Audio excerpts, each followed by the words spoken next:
గుంటూరులో మద్యం దుకాణాల నిర్వహణ నాణ్యతపై వచ్చిన ఫిర్యాదుల నేపథ్యంలో మంత్రి కొల్లు రవీంద్ర ఆకస్మిక తనిఖీలు చేపట్టారు. ఇటీవల ఒక వైన్స్ షాపులో బీరులో పురుగులు కనిపించిన ఘటనపై స్పందించిన మంత్రి గుంటూరులోని విజయశ్రీ వైన్స్ ను తనిఖీ చేశారు.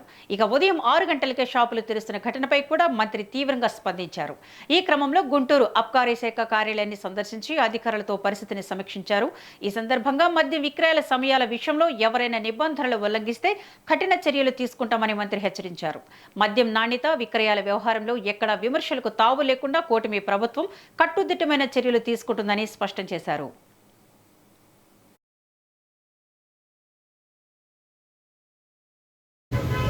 ఇవాళ ప్రజలకి ఆప్షన్ ఉండేది.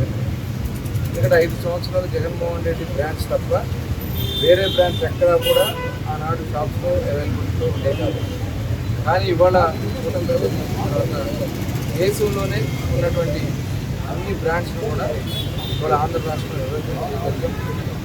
అలాగే వాళ్ళు పెంచినటువంటి రేటు కూడా పక్క రాష్ట్రాల కన్నా కూడా సమానంగా ఉండడానికి లేదంటే అంతకంటే కూడా తక్కువగా ఉండడానికి కూడా ఇవాళ ప్రభుత్వం ప్రక్షాళన చేసిన అవన్నీ కూడా జరిగింది. దానివల్ల సామాన్య ప్రజలు నష్టపోయే పరిస్థితి పక్క రాష్ట్రాలకు వెళ్ళడం లేకపోతే పనికిరాని ఇన్సిట్ దగ్గర తాగి అనారోగ్యం పాల్గొనడం ఇలాంటి పరిస్థితులు గతంలో ఉండేవి. అలాగే జగన్మోహన్ రెడ్డి ముందు దాకా కూడా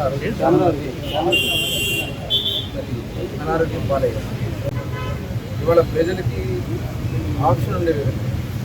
ఇక్కడ 5 సంవత్సరాలు జగన్మోహన్ రెడ్డి బ్రాంచ్ తప్ప వేరే బ్రాంచ్ ఎక్కడా కూడా